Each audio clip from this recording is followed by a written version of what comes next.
welcome you to our annual Spellman Oratorical contest. The Oratorical was created in honor of Ellen Conway Spellman of Whitman, the mother of Francis Cardinal Spellman.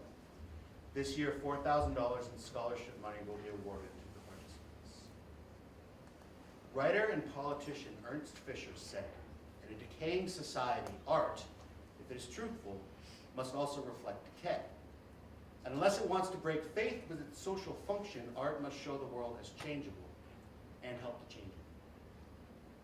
Artists throughout history have used their craft as a mirror for the world, casting reflections that allow and encourage us to study and critique our own humanity in the hopes of bettering ourselves. This year, students were asked to explore and discuss how literature and other forms of art can affect positive change in the individual and or society as a whole. These lights are very hot. The rules of the contest are as follows. The title of the original essay will be given to senior students and the subject matter will be changed yearly. Names of the contestants will be unknown to the judges. Essays must be between 500 and 1,000 words. Sources of all quoted materials must be stated. The following qualities are used as a basis for judging: delivery, content, diction, and poise. Prize money is awarded at the discretion of the judges. The suggested awards, however, are as follows. First place, $1,200. Second place, $1,000. Third place, $700. Fourth, $500. Fifth, $300. And sixth, seventh, and eighth, $100 each. At this time, I'd like to introduce our distinguished panel of judges. Karen Bond. Where's Karen? Karen Bond. Karen Bond is a former RHS Bulldog. She attended Dartmouth College and Suffolk University Law School.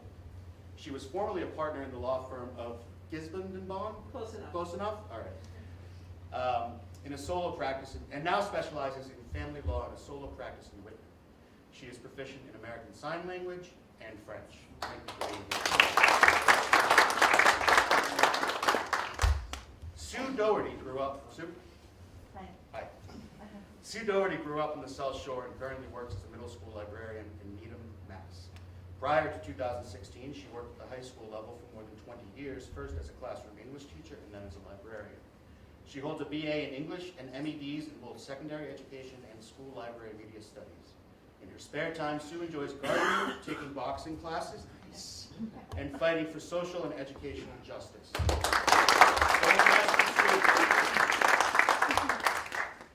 Stephen Weisgerber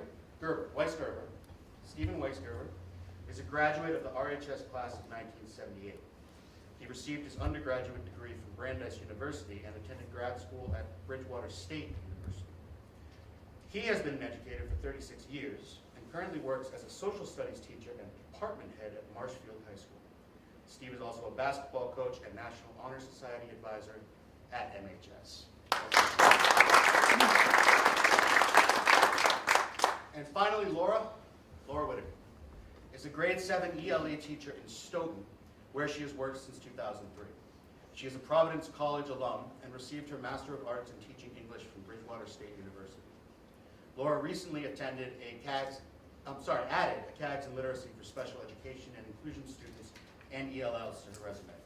In her spare time, Laura enjoys hiking with her puppy, Maxwell Horatio, that's a great name, and is an avid Red Sox fan.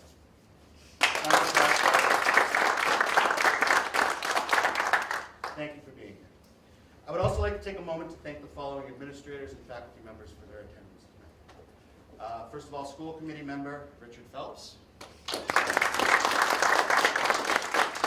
Principal John Harrison. English Department Chair Carol Cahill. English teacher Kristen Walsh. And thank you so much to Seth Brzezinski. Am I saying it right? Yep. Seth Brzezinski in the back and the staff of WRPS for recording tonight's competition.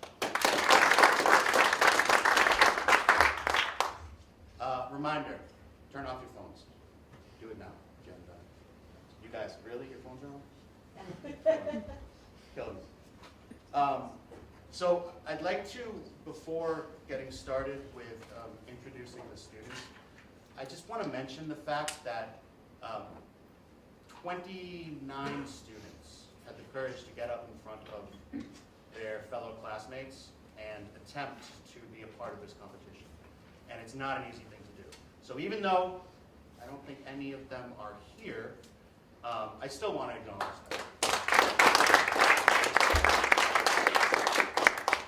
And I would also like to acknowledge our 2 alternates.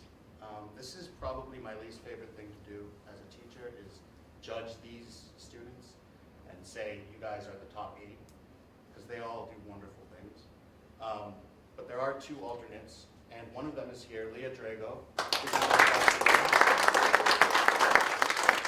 Leah will not be competing tonight, but her speech is excellent, and I wish you got a chance to hear it. And Abby Condon, who is not in attendance. But.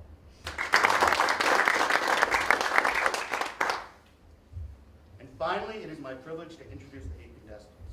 They will be competing in the order that I call their names. Please hold your applause until I am done. Number 1, Kaitlyn Cameron. Number 2, Fran Oliveira. Number 3, Emmy Kelly. Number 4, Jake Nunn. Number 5, Marissa Smith. Number 6, Katie Hoodie. Number 7, Tyler Beatrice. Number 8, Justin Schiff.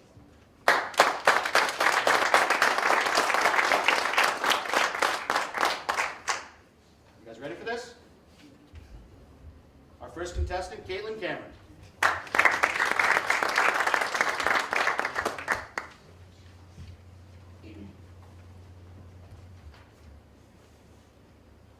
For generations upon generations, humans have used art as an unspoken language. Regardless of age, gender, race, intelligence, spoken language, or class, the emotions elicited through art are understood by all. Historically, art has been used in multitudes of revolutions and activisms as a method of inclusion throughout social classes. Dissidents at the forefront of El Movimiento, commonly known as the Chicano movement, used art to communicate to all followers, including farmhands with no formal education and non-English speakers. Famed artist Diego Rivera believed todos merecen arte, all deserve art. One of his most renowned murals in the United States, Detroit Industry, depicts the lower class working laborious jobs inspired by those at Ford Motor Company. One does not need a doctorate in art to realize the social critiques Rivera has on society, specifically on class differences and the suffering of the working class. His works, often not featuring a face on the person of focus, show that discrimination cannot be pinned to one group or person, but is a problem endured by many. In 1689, John Locke wrote 2 treatises of government, later inspiring the revolution, creating the country we stand in today. His ideas are mirrored in the basic foundations of our country. The wealthy used his ideas, namely, being all equal and independent, no one ought to harm another in his life, health, liberty, and possessions, to convince the lower class to join the fight against injustice. This fight of religious differences and differences in ideas of governmental policy was similar to the Chicano movement. Simple drawings were used to ignite the flame of protest in the lower classes and the illiterate, like the engraving of the Boston Massacre by Paul Revere. His engraving depicted the beliefs of Bostonians, who all believed the British began the massacre. This simple image changed the minds of many, fueling one of the greatest wars in the history of the United States. We, as a society, often group ourselves categorically: hair color, sexuality, intellect, gender, age. The list could go on for an infinite amount of time. Art is the exact opposite. Art, like Diego Rivera said, is for everyone. No specific group can be excluded from art, as there are mediums catering to the inclusion of everyone. Children express themselves through art when they lack the ability to vocalize their feelings. Frida Kahlo expressed her disbelief in her beauty through the masculinization of herself within her paintings. Stephen Maltshire, an autistic savant, utilized his differences to create drawings of skylines identical to the ones he's viewed in real life. Peter Longstaff, born without arms, paints idyllic landscapes with his right foot. Stevie Wonder creates music, art for those who, like him, can't enjoy the visuals. Madeline Stewart, a world-renowned model, walked both New York and Paris fashion weeks, paving the way for models with disabilities like herself. Art is not for the upper class. It is not meant to be hanging in the walls of museums, or in a grand mansion, or preserved for the sake of auctions or awards. Art is made to express the emotions every single human being feels.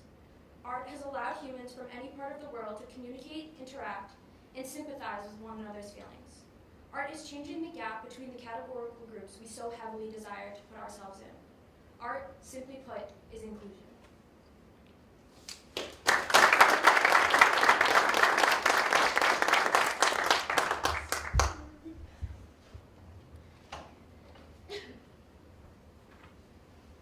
It's just the awkward waiting.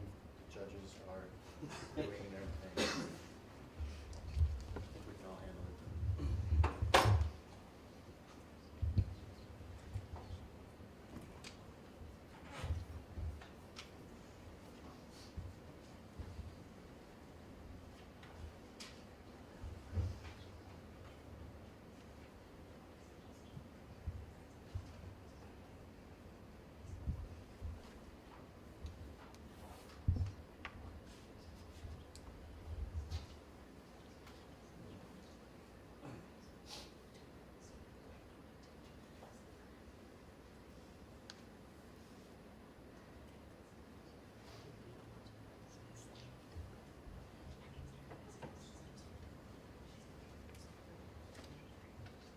Now please welcome Fran Oliver.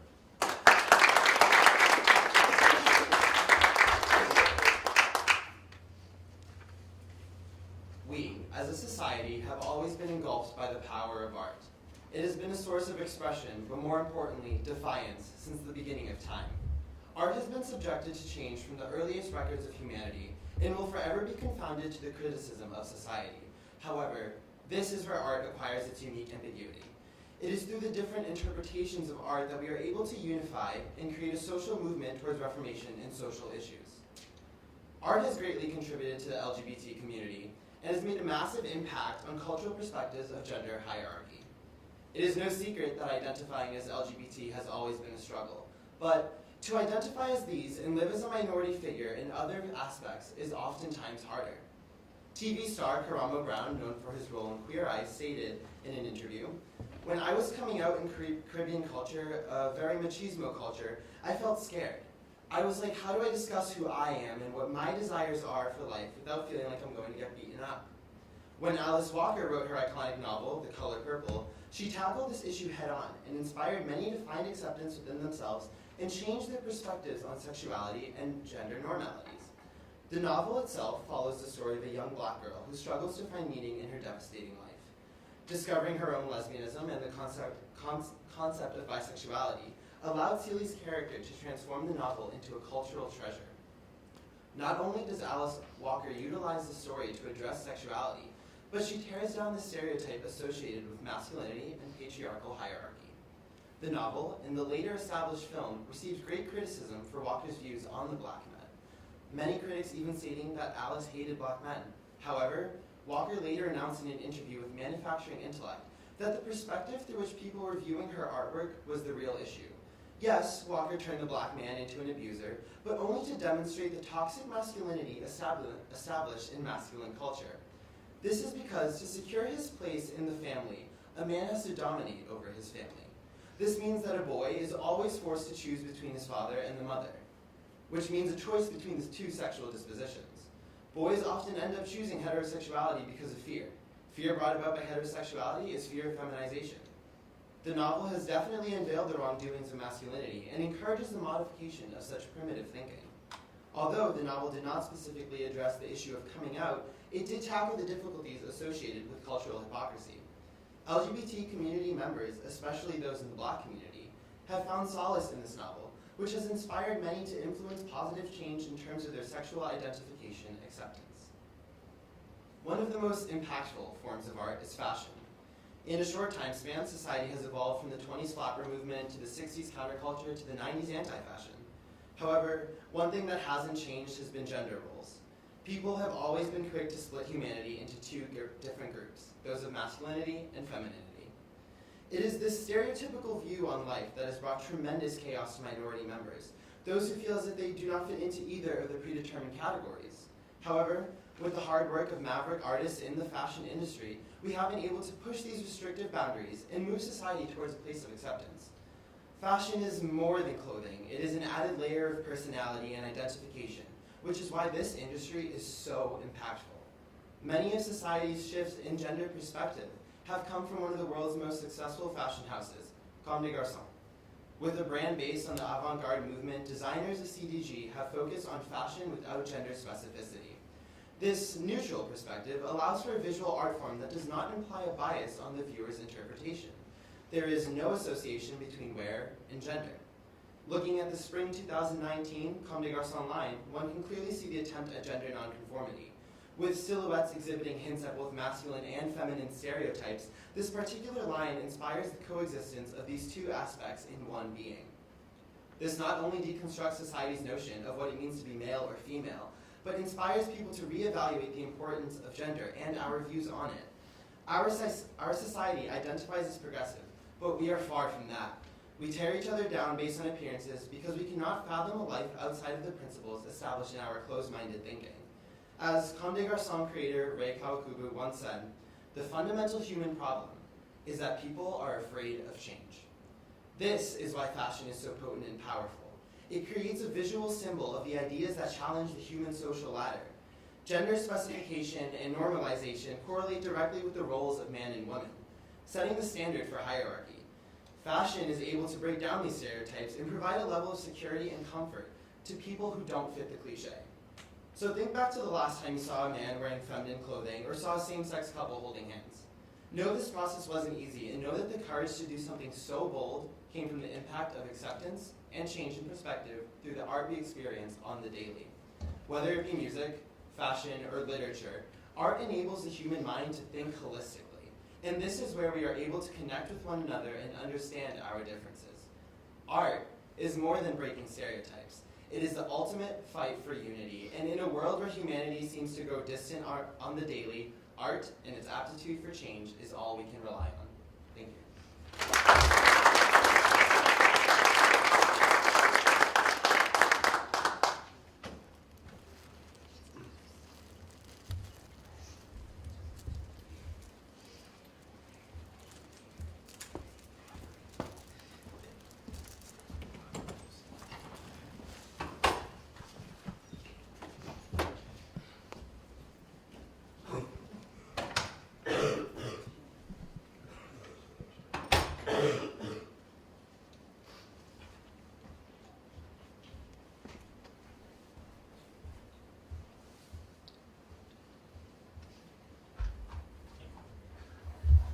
That was my fault.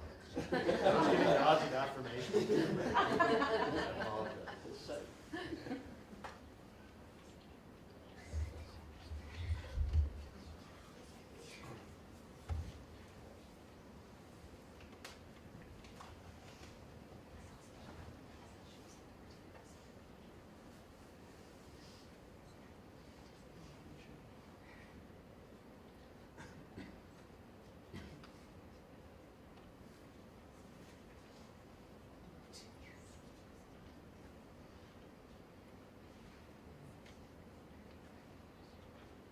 Miss Elizabeth Emmy Kelly.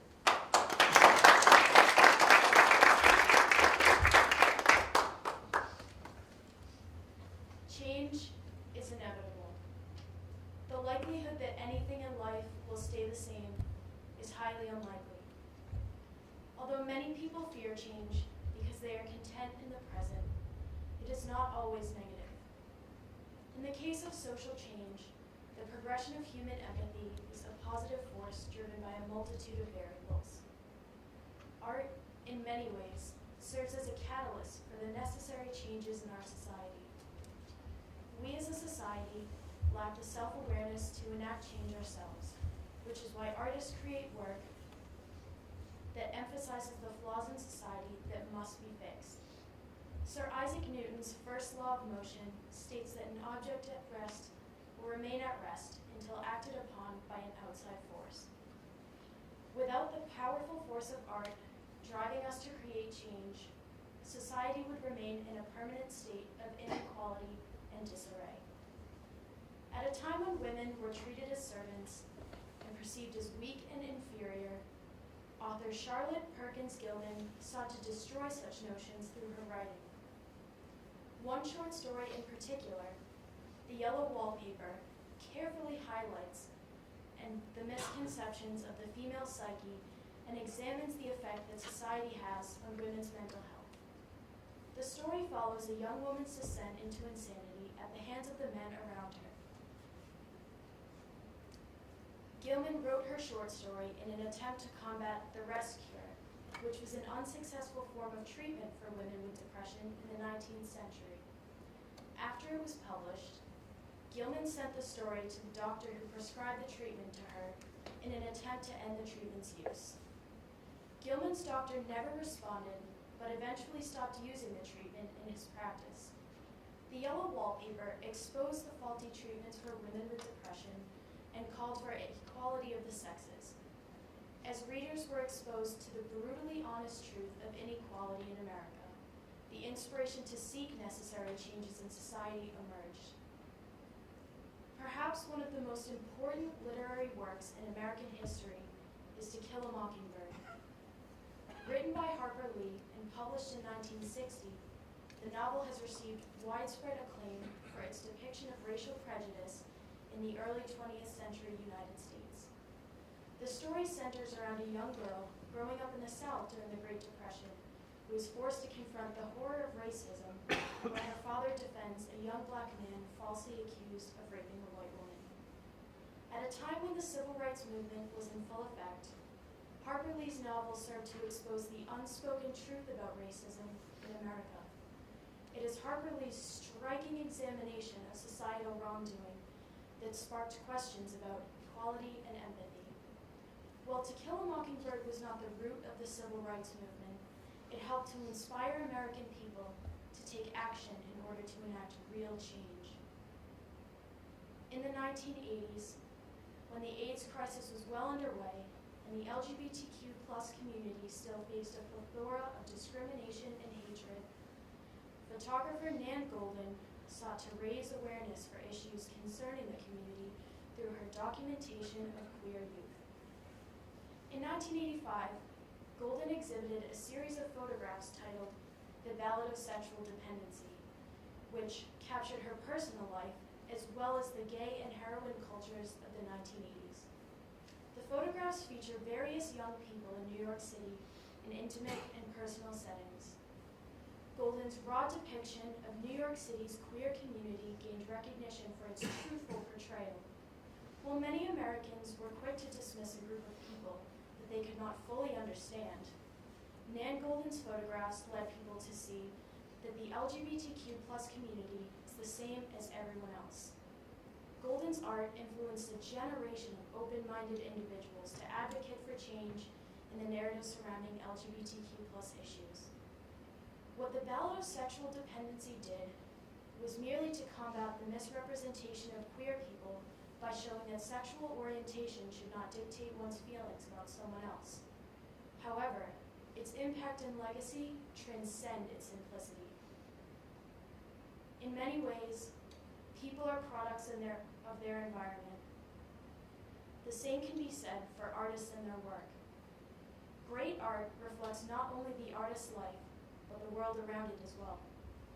In this way, art is able to enact a multitude of positive changes by evoking a sense of general self-awareness within its audience. It is only when a society becomes truly self-aware that it is able to fully recognize its shortcomings and face up to the need for reform. Art's ability to enlighten society through introspection is what ultimately leads to necessary positive change.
simplicity we take for granted.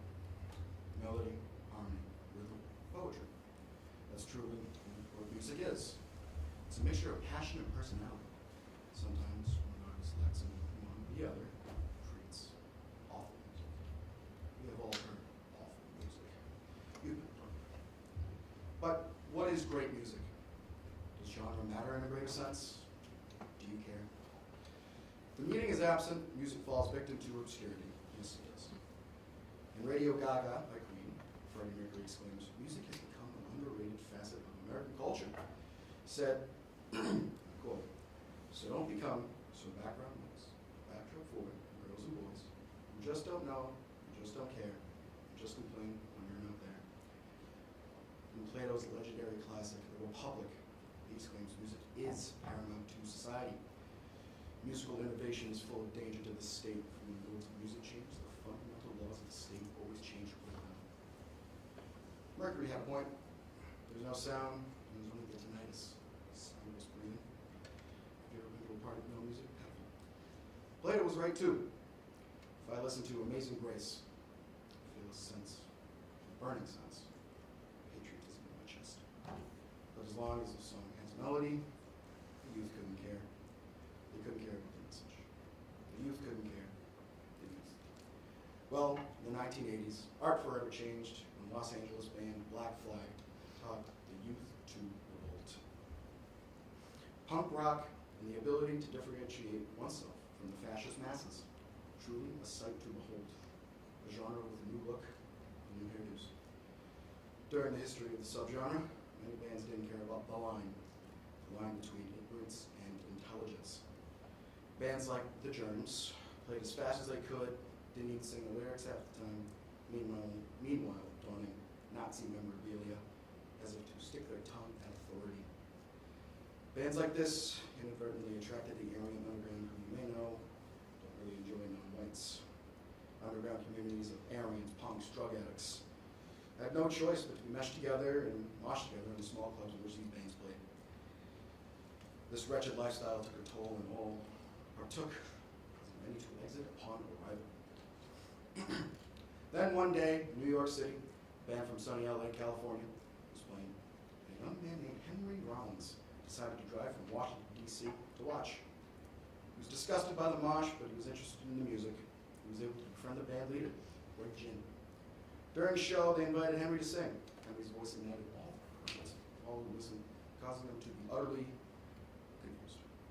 They stopped moshing and they stood and watched in horror as this built, clean-shaven young man could screech these lyrics in perfect harmony. No. It was safe to say Henry was at the helm of Black Flag. It was simple. Black Flag wanted to change music. They wanted to show us why we were wrong. Why punk could be more. Maybe even a safe haven for those who were different. They went to the studio, they began writing. They began concocting a way to captivate crowds and also be louder than any other band out there. They made sure to say something. Because to captivate a crowd is one thing, to educate the masses is another. In 1981, Damaged by Black Flag was released. From the get-go, they wanted to show you what they were about. The first song in particular from the album, Rise Above, is essentially Black Flag's letter of resignation to society. With a simple chorus, rise above, we're gonna rise above. They wanted to show you they disagree with everything they see in the world, and they intend on making a change. This is again reaffirmed in the verses, society's arms of control. They think they're smart, but they can't think for themselves. They simply wish to expose the so-called leaders for their atrocities. Control thinking was also the main theme of the song TV Party. In 1984, Black Flag released My War. The title track does not fail to mince words. The repeated chorus, My War, and one of them said that you're my friend, but you are one of them, would send chills up anyone's spine. This can refer to a lot of things, but with Black Flag, it means one thing, he or she. You accept without question, you should pay for that. Black Flag's war refers to the battle with conformity in society. Society is rampant with blind ignorance, toxic behavior, and we're all taken to it. So why only yellow? What's with all that racket? Did it ever occur to you that change never came from quiet mouths? Consider the living conditions of 1980s Los Angeles, California. Racist cops are rampant, suburbia is being exposed for its fallacies. AIDS is ravaging the country. Drugs are tearing families apart. Gangs that kill upon color. And nobody trusts the government. And punks hated Reagan. The members of Black Flag were part of the thousands upon thousands who grew up in these awful living conditions and had the power to say so. I think anyone would yell if they had a chance to spite their master. Despite only garnering punk success, Black Flag inspired many people in the Los Angeles area, starting a movement to reject oppressive authority and live free. They also inspired many famous bands such as the Riot Grrrl, famous King Kill, and the world-renowned Nirvana, Rage Against the Machine, and the Dead Kennedys, who made their message to protest clear. And I apologize for my French. Nazi punks, fuck off. They may not have been world-renowned or Music Hall of Fame worthy, but Black Flag and their hard-hitting lyrics paired with their graphic album covers created a subgenre of its own. They inspired so many listeners in other bands to simply just think for themselves. Resist patriarchy, resist prejudice, and be an independent mind of perception and power. Without their art, where would we be as society? Would we become background noise? Would we change? Would we rise above? In reality, we probably wouldn't. Thank you.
Judges, we all set? Marissa Smith.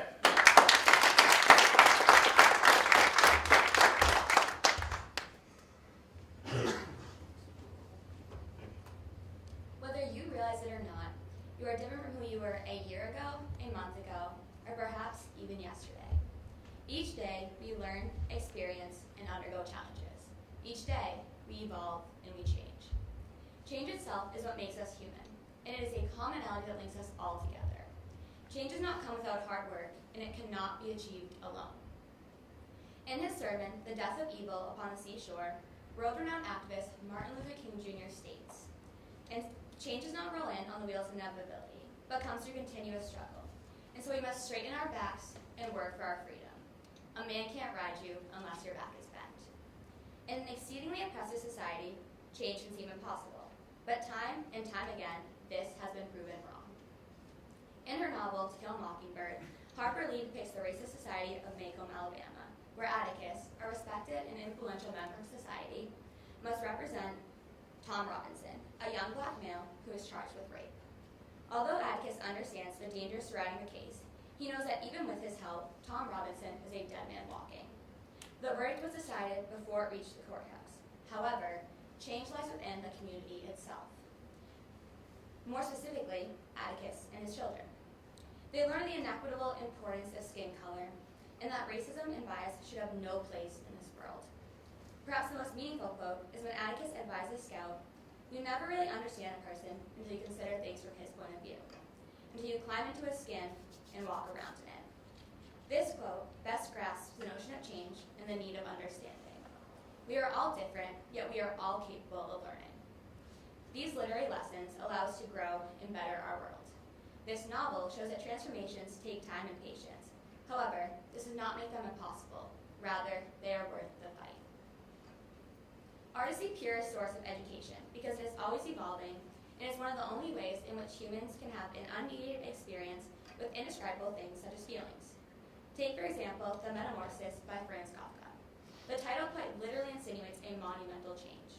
In the novella, an exhausted and overworked Gregor Samsa undergoes a grotesque metamorphosis, physically representing his degradation and mortification caused by a monotonous lifestyle in a torturous society.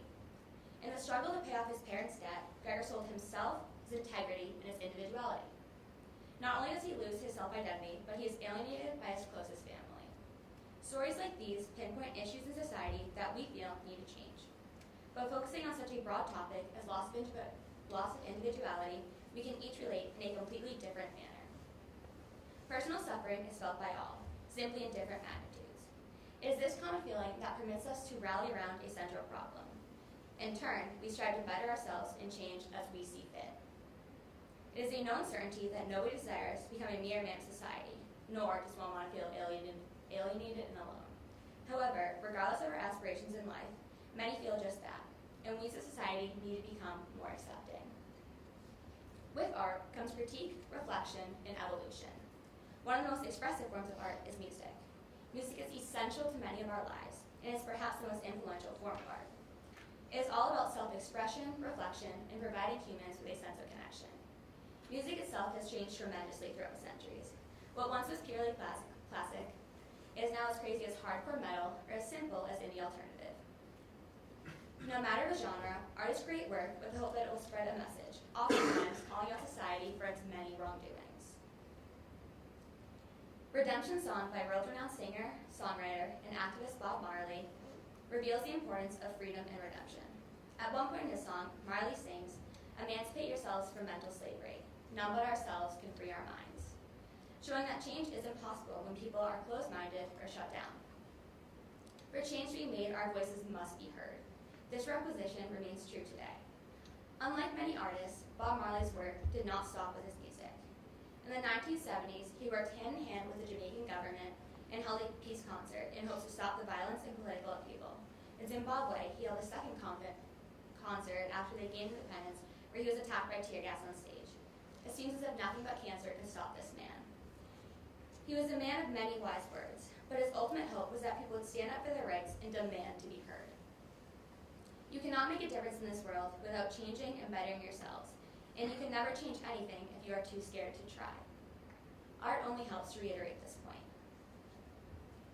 Art is constantly developing and calls out injustices in society that may not be obvious to the public eye. It allows us to feel part of a larger we, and it is that feeling that makes change possible. Throughout history, art has revealed humans' ability to understand and degrade issues noticeable in society.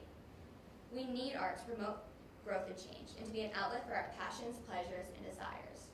For a world without art would be a world stuck without motion. A static world without new ideas or passions. Creativity keeps our world spinning and people intertwined as a whole. As we continue to evolve, it is essential to remember that art has been, and always will be, the driving force behind each and every positive change established within our society. Thank you.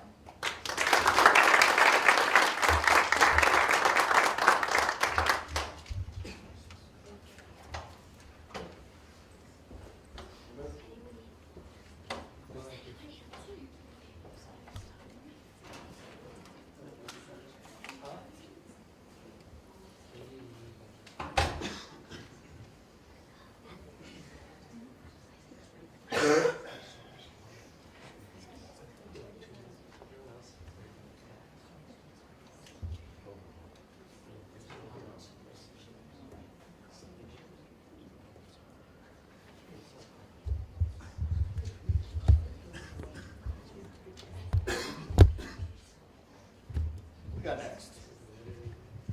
Katie Hood.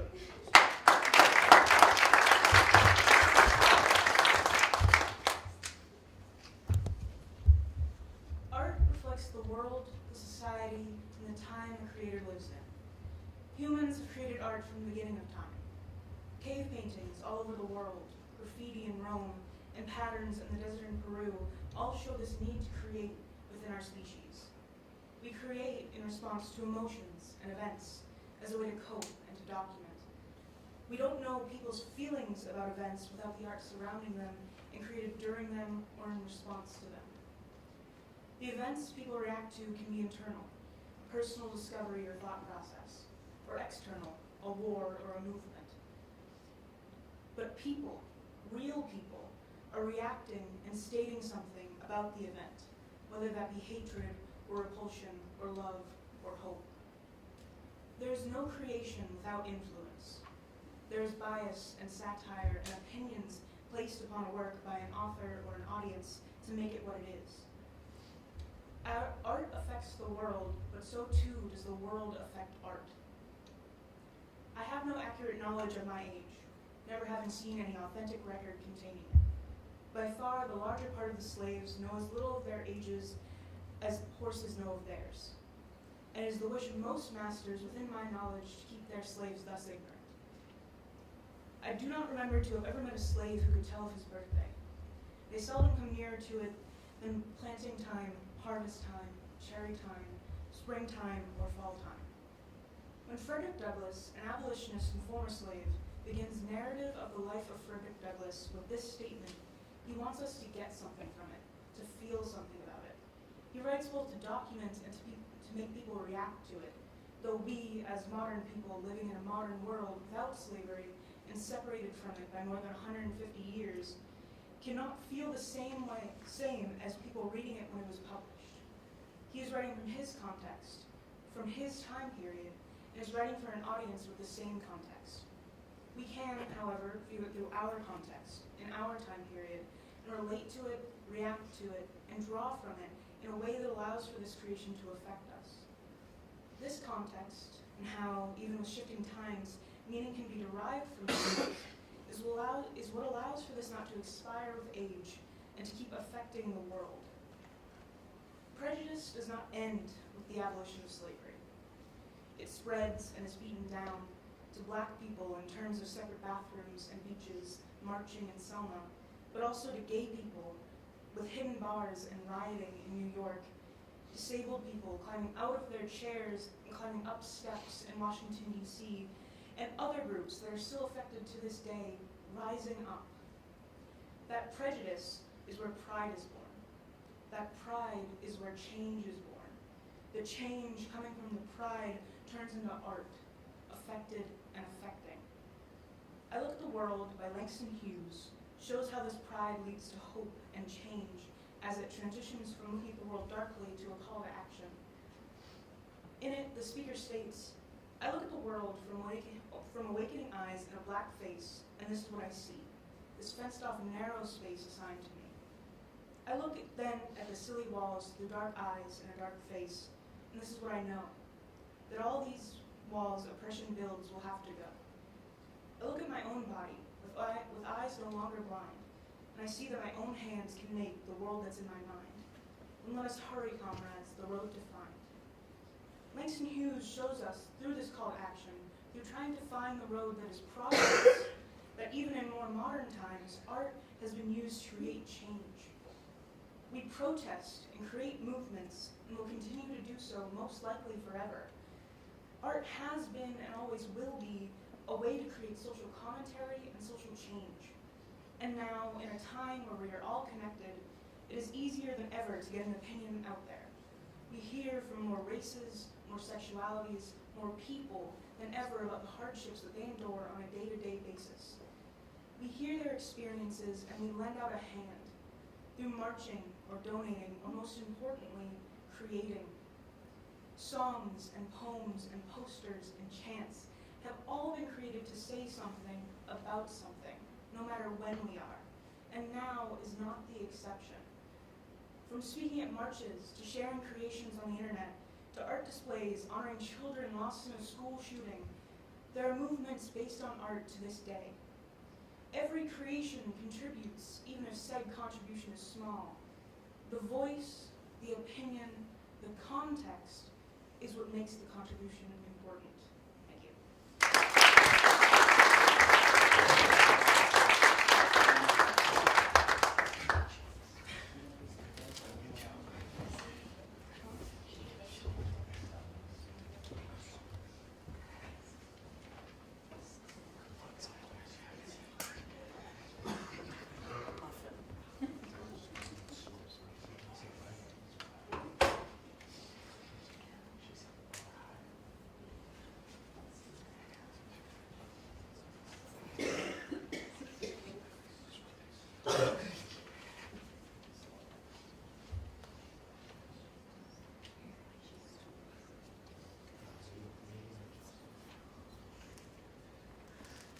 Mr. Tyler Beatrice.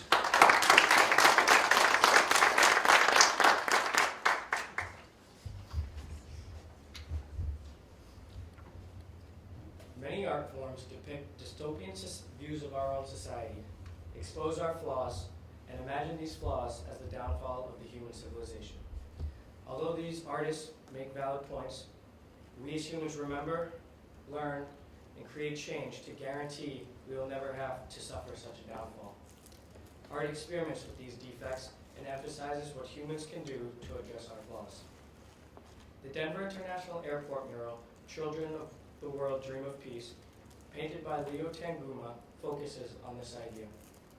The mural depicts many children from different countries around the world, united under a rainbow and risen over a fallen Nazi-like soldier. The soldier has two white doves sitting on top of him as a symbol of love arising after hate has fallen. This illustration is a reminder that greed and violence will never prevail. The mural suggests that we can create change and unify internationally to eliminate any threats posed against the lives of the children. Countries may never fully agree, but all countries are united as a whole when it comes to protecting the innocent. The mural by Tanguma shows his concern about our ability to live peacefully, which he reminds us why we fight, who we are fighting against, and who we are fighting for. Christopher Nolan expands on Tanguma, says about the past and repeating mistakes. Memento, a movie directed by Christopher Nolan, explores the idea of never making new memories while trying to survive as a human. The main character, Leonard, purposefully deceives himself and alters his true past to create his own past. We follow Leonard through his journey to find the man who raped and murdered his wife.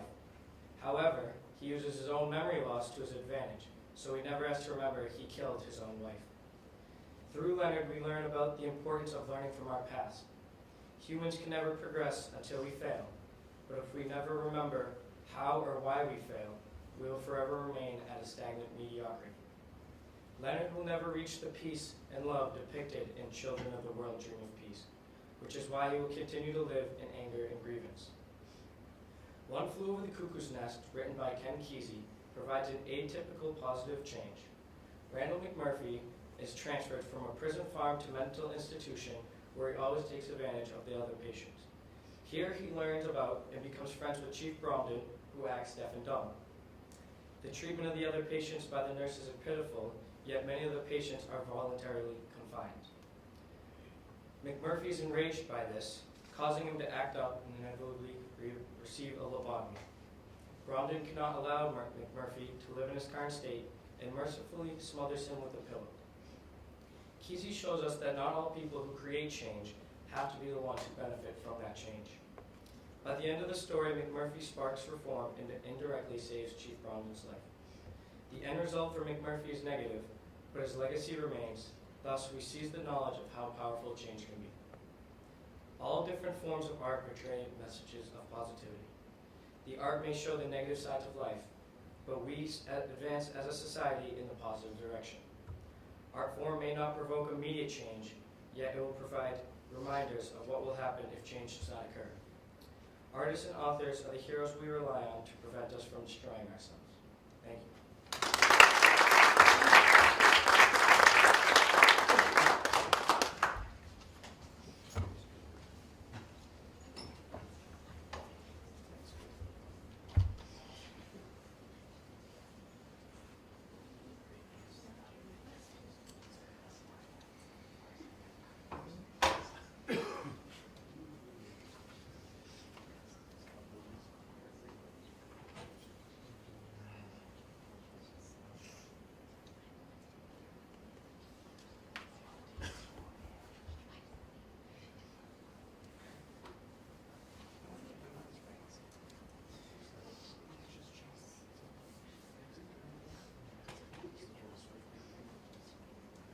And our final contestant of the evening, Justin Sherlock.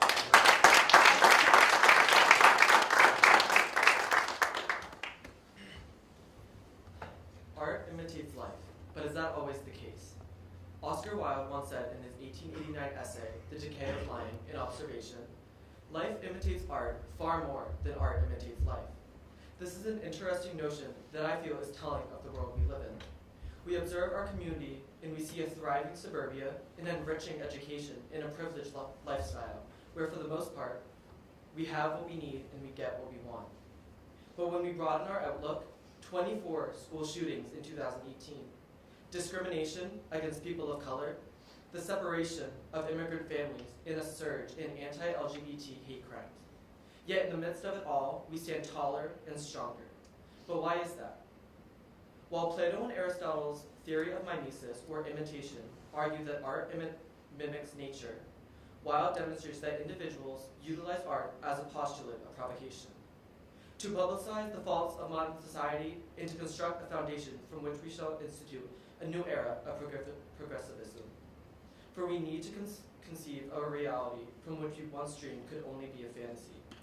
Because as Wilde argues, the self-conscious aim of life is to find expression, and that art offers it certain beautiful forms through which it may realize that energy. The allure of artistry is that it is conceived from experiences and born of ambition. We bear what torments us and convert it into a movement. This message is the core undertaking of the LGBT community.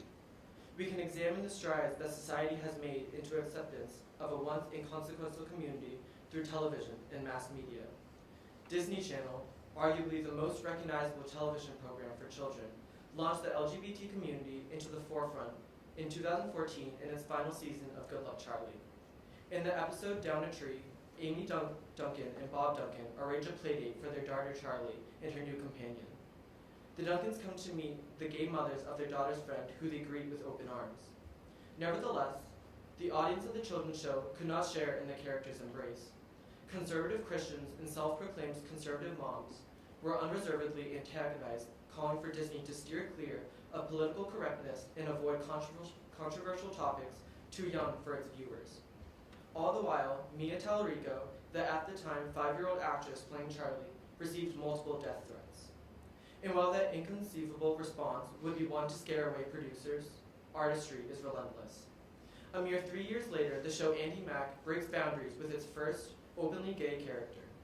Cyrus Goodman explores his sexuality from addressing his same-sex attraction to uttering the words "I'm gay" for the first time on a television show. His character is widely accepted by parents and children alike. The art of representation awarded these children the consent to value that being different is not wrong. For a child to identify with his character and learn to love themselves in the process is earth-shattering. Our reality is shaped through the art we are presented with, and in a minute amount of time, our ideologies are capable of being molded like clay. However, change is not black and white.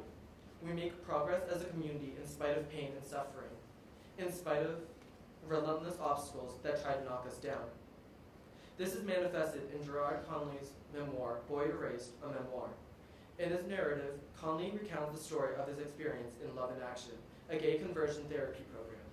Conley confesses the chorus of voices will grow each year, revealing decades of pain, decades lost, families torn apart, relationships ruined because people outside the ex-gay world can never understand what we patients went through. At the young age of 19, Conley endured psychological traumas as well as physical and emotional abuse. Conley particularizes, Love in Action was telling me on a daily basis that a loss of self meant a gain in virtue. And a gain in virtue meant I was drawing closer to God, and therefore closer to my true heavenly self. But the means to that end, self-loathing, suicidal ideation, years of false starts, could make you feel lonelier and less like yourself than you've ever felt in your life. By recounting his stories, Conley aims to challenge our societal ethics. He loans LGBT youth a voice and educates ignorant individuals on the truth of conversion therapy to finally put an end to the corrupt castration of gay youth. His literature, his art, is a medium that society can seek guidance. Because conversion is not just for therapy. Because Conley came out of Love in Action alive, and that is not true for all individuals. And while Love in Action has since been shut down, with its director John J. Smith now living happily with his husband, ironically, despite his transgression, it is still legal in 34 states for a minor to be submitted to gay conversion therapy. But we can take these pieces of art highlighting negativity and turn it into positive change. Not 3 weeks ago, on April 8th, 2019, Massachusetts has become the 16th state to ban this deplorable institution. If life truly imitates art, then a piece of art that promotes conversation, triggers controversy, that hurts some feelings, a piece of art worth being banned is worth changing the world for. Thank you.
I do not envy the judges.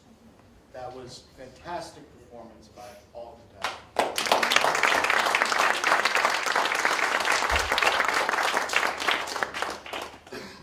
The judges now will retire. I'll bring you down to the fishbowl, if that's okay, in the principal's office.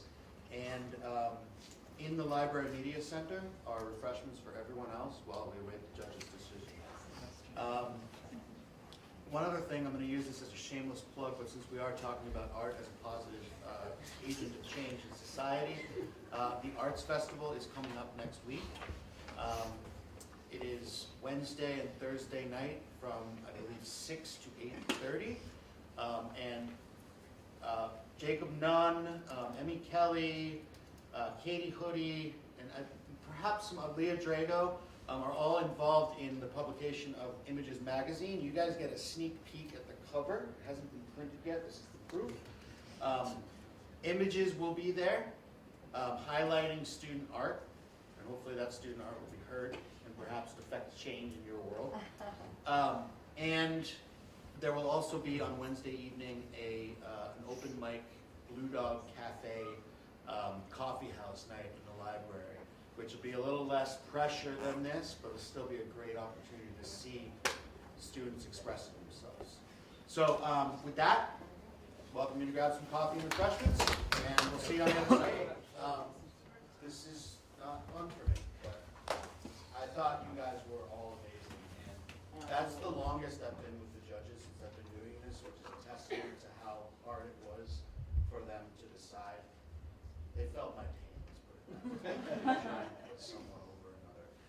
As I call your name, please come up, and we'll have everyone lined up. All right, and I will begin with our three sixth place winners. All right, all of whom are awarded $100 in no particular order. All right, so we have Jacob Nunn.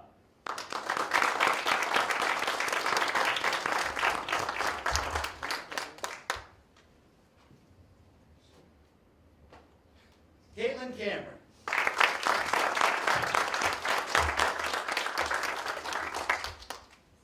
And Tyler Bridges.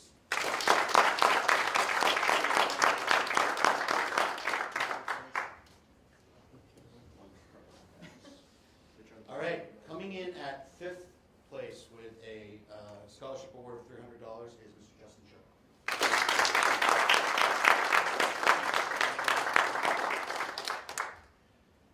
Coming in fourth place with a scholarship award of $500 is Miss Marissa Smith.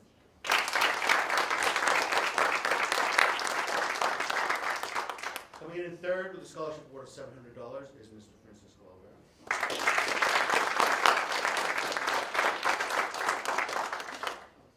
Coming in second with a scholarship award of $1,000 is Miss Elizabeth Annie Kelly.